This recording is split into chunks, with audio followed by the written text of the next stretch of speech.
윤석열 대통령까지 직접 나서 건설 현장의 불법 행위를 뿌리 뽑겠다며 계속해서 노조를 비판하고 있습니다.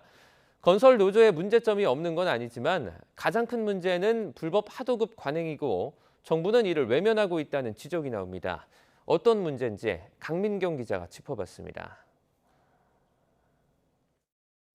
원희룡 국토교통부 장관은 건설 노조를 조폭에 비유했고 조폭과 같은 무법지대의 온상이 되고 있습니다. 윤석열 대통령은 불법을 자행하는 기득권이라고 비판했습니다.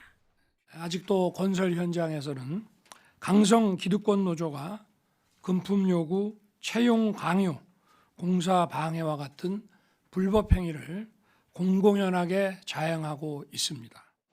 건설 현장의 문제는 노조에만 있을까? 학계와 노동계에서는 현 정부가 정작 가장 큰 문제점을 외면하고 있다고 지적합니다. 구조적 문제점과 건설사의 과도한 다단계 하도급 횡포나 이런 문제들이 오히려 시야에서 사라지게 되는 효과를 가지게 되죠. 그렇다면 불법 다단계 하도급은 무엇일까? 원칙대로라면 건설 현장은 이를 맡기는 원청 건설사와 실제 일을 하는 하청 건설 업체로만 구성돼야 합니다. 그런데 건설업체들은 노동자를 직접 채용하기보다는 현장 상황에 맞는 인력을 그때그때 구하고 싶어 합니다. 이 과정에서 현장 노동자와 건설업체를 이어주는 전문 중개업자들이 개입하게 됩니다. 이런 재하청이 여러 차례 반복되어 이른바 중간 착취가 일상화되면 현장 노동자들의 임금은 많게는 7분의 1 토막까지 깎이는 걸로 나타났습니다. 국토교통부가 지난해 상반기에만 적발한 불법 재하청 사례는 전체 건설 현장 가운데 20% 이상입니다. 많게는 6차, 7차까지 다단계 하도급이 내려가는 경우도 있습니다. 아무런 기술이 없는, 기술자도 없고 전문가도 없는 업체가 이렇게 해서 도급을 주면 된다고 생각하니까 도급비는 후려치면 되고. 건설노조는 출범 당시 다단계 하도급을 없애는 걸 목표로 삼았습니다.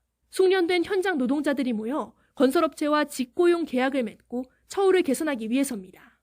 교섭 과정에서 노조와 하청업체 사이에 이견이 생기면 노조는 이를 원청에서 해결해야 한다며 목소리를 높이고 이 과정이 반복되면 결국 갈등은 증폭되는 겁니다.